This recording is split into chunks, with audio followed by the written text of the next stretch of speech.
you think Tim Walz will go to jail for this?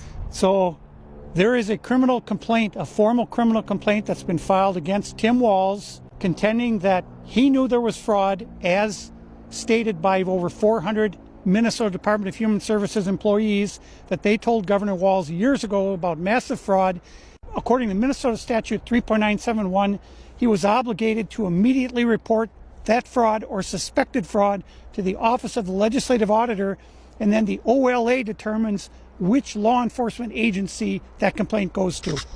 And he did nothing. He did nothing, and it's being investigated right now, and we should hear something pretty soon. Do you think he's been profiting off of this? I do. I've heard that he's building several houses outside Minnesota. I don't think he owns a house in Minnesota. He originally is from Nebraska. He lied about receiving an award from the Nebraska Chamber of Commerce. He lied about his military status. He lied about in vitro fertilization. The man is a pathological liar. And do you think he fears the Somalians? That's why he's protecting him? Or do you think he just gets money from this?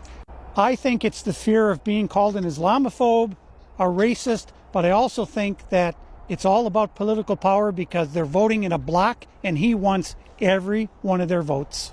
And he's been getting them because he's running for his third term here in Minnesota.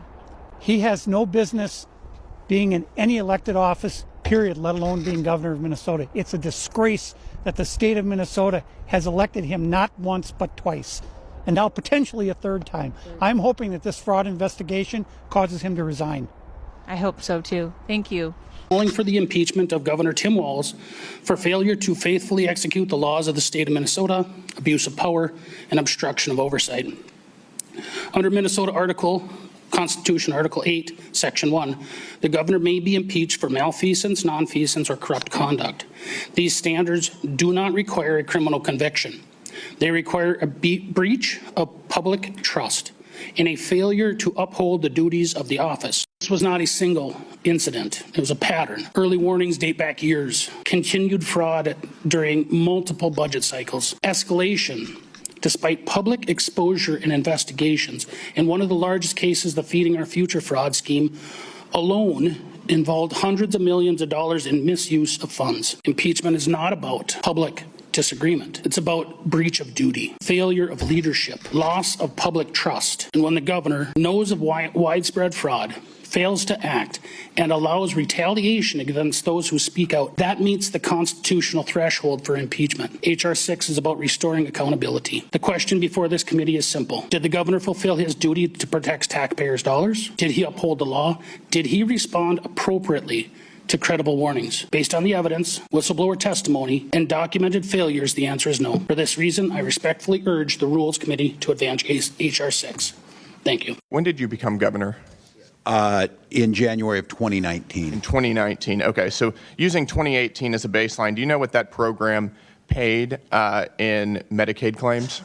I do not, Congressman. It's about $671,000. Do you know what that program paid in Medicaid claims in 2024? I don't have the number in front of me. $342 million. That's about a 500x increase over 6 years. Was there 500 times the number of autism patients in that time period? I couldn't speak specifically to it, but I will say, Congressman, that doesn't sound reasonable, right? You don't think there was a 500x increase in the number of autism patients in 6 years, right? Correct, and that's why we ordered on-site visits starting back in 2024. So we agree that doesn't sound reasonable. Would you also agree that a single taxpayer dollar wasted on fraud is a dollar too much to tolerate? Yes. Yep, and would you agree that as governor, ultimately you're responsible if tax dollars are defrauded? Yes, I would agree. Despite those warnings, you did not order a broad stop payment or suspension of payment in any program at that time, correct? We're not going to stop payments of Feed Children until we have the proof that things happen. In 2019, we did start taking action. I went to the legislature. Okay, Governor Walz, when fraud concerns were raised early in your tenure in the Child Care Assistance Program, did your administration stop payments at that time? The Child Care Assistance Program and the answer is no. When fraud concerns were raised... Would you like me to answer or not, Chairman? Well, it's yes or no. I want you to help. You've already answered the question. You said you didn't ever stop payments, and that's what the problem is, and that's what the Democrats are complaining about. Oh, my gosh, Trump stopped payments. Well, my God, lost billions to fraud in Minnesota. That's what this hearing's Mr. about. Chairman, you didn't stop payments because you didn't want to rock the boat. We in Minnesota passed a paid family and medical leave. You have a child, and I had to go back to work 5 days after my kids were born. This allows you to stay home a certain amount of time. What we know is that gets the child off to a better start. The family works better. We stay in their employers. We get more consistency in that. So Kamala Harris has made it a priority. We implemented it in Minnesota, and we see growth. That's how you become a pro-business state. And so a paid family medical leave program, and I will tell you, go to the families or go to the businesses and ask them. As far as childcare on this, you have to take it at both the supply and the demand side. You can't expect the most important people in our lives to take either our children or our parents to get paid the least amount of money. And we have to make it easier for folks to be able to get into that business and then to make sure that folks are able to pay for that. We were able to do it in Minnesota, and I'm still telling you this. We were listed as the best state. We're still in crisis on this. A federal program of paid family and medical leave and help with this will enhance our workforce, enhance our families, and make it easier to have the children that you want. Another governor being called to the mat over fraud, Minnesota Governor Tim Walz. He was on Capitol Hill yesterday getting grilled by the House Oversight Committee, and things got testy, especially when Congressman Jim Jordan was up to bat. Let me set the stage here.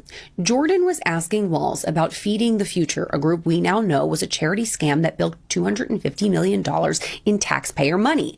The congressman says Walz falsely claimed that a court required him to restart payments to the charity even after they were frozen due to fraud suspicions. Somebody's lying, because you can't say the court ordered you to restart the payments and then the court says we didn't order you to restart the payments. So either you're lying or the court's lying. And I'm just asking you, which one is it? I just simply know what the attorneys at the agency believed, that it was a misinterpretation. And I would note that those payments... Could it be you were trying to hide behind the court, Governor? From there, things pretty much went nowhere. Jordan continued to press the governor, who defaulted again to his attorney's misinterpretation defense. Cuz here, Thursday afternoon, my Minnesota cousins, listen, you guys got it in the ass again. I don't know how else to tell you other than being frank, you guys got it in the ass again. What happened yesterday in Minnesota, the decision of the Minnesota House Rules and Administration Committee was absolutely rotten. We all know there was a resolution to put forward articles of impeachment against corrupt Governor Tampon Timmy Walz. That's right, Tampon Timmy Walz, right? We all seen him dancing like a little girl. Let's just leave it like that. And of course, his corrupt sidekick, Attorney General Keith Ellison, listen, ended up in an 8-8 tie. So what happens? It does not move forward, right? Because ties don't move forward. Absolutely rotten. And if you want to know, 8 Republicans voted yes. 8 Democrats voted no. Now, why do you say 8 Democrats have voted no? Hey, guess what? Everybody's on the same team, right? This is rotten on so many levels. Why? Because it's been verified through all these investigations. We've had people sing and rant on Tampon Timmy Walz inside his circle, in his administration, saying he knew what was going on underneath his nose. And what happens here? They decide to let him walk scot-free. This is rotten. Listen, over $250 million in this Feed Our Children scandal was uncovered here. They got, if you ever seen that movie Scarface, okay, they got this jackass, corrupt Attorney General, Keith Ellison, okay, on camera. They had a camera inside the clock, just like they did in that movie Scarface. And they caught him meeting with 3 Somali fraudsters. Okay, Somali fraudsters meeting with it and taking campaign donations underneath the table in exchange for looking the other way and not investigating these fraud bullshit companies that were popping up. Everything is there in black and white. And we also know the bullshit that's going on with Ilhan Omar, right? And her husband setting up this bullshit wine company in California. All that she went from being worth negative $50,000 to being worth over $30 million in a period of 8 years. She's an idiot. How can that happen if something wasn't going on? The billions of dollars and these daycare bullshit companies, storefronts that have been opened up that we all know, okay, were bullshit companies, okay, stealing our money, your money, my money, Minnesota people's money, all that fraud, and they let them go scot-free. If this doesn't show how corrupt not only these politicians are, the corrupt judicial system and how the law only applies to certain people and not everyone. This is bullshit in so many ways. I'm just telling you my opinion because you know what's happening here in Illinois as well. Let me know yours. Be blessed. Ciao for now.